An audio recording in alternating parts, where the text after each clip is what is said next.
আল্লাহর হাবিবের রওজা শরীফ দেখে আমি সহ্য করতে পারি না রে আবু বকর, বিদায় দাও, আমি চলে যাব। চলে গেলেন নবীর পাগল। সিরিয়ার দামেস্কে যাওয়ার পরে কিছুদিন পরে নবীজি স্বপ্ন দেখায়, কিরে বেলাল, এটা কেমন জুলুম, কতদিন হলো তোমার কণ্ঠের আজান শুনি না। বেলাল রে, তোর কি মন চায় না আমি নবীর জিয়ারতে আসতে? বেলাল আয়, আমি নবীর জিয়ারতে আয় রে বেলাল আয়, কতদিন হলো তোমার কণ্ঠের আজান শুনি না।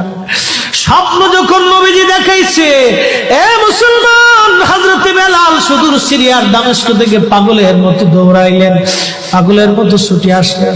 যখন মদিনাতে আসলেন তখন তাহাজ্জুদের সময় চলতেছিল। তাহাজ্জুদের সময় চলার সময় হযরত বেলাল রাদিয়াল্লাহু আনহু কাঠের জালি দিয়ে তখন রওজা শরীফ ঘিরে রাখা ছিল। ওই জালির পাশে বসে বসে জালির সঙ্গে মাথা ঠেকাইয়া নবীর পাগল বসে বসে গুনগুন গুনগুন করে কাঁদে আর বলে, হুজুর, আপনি আসতে বলেছিলেন, গোলাম এসে হাজির হয়েছে।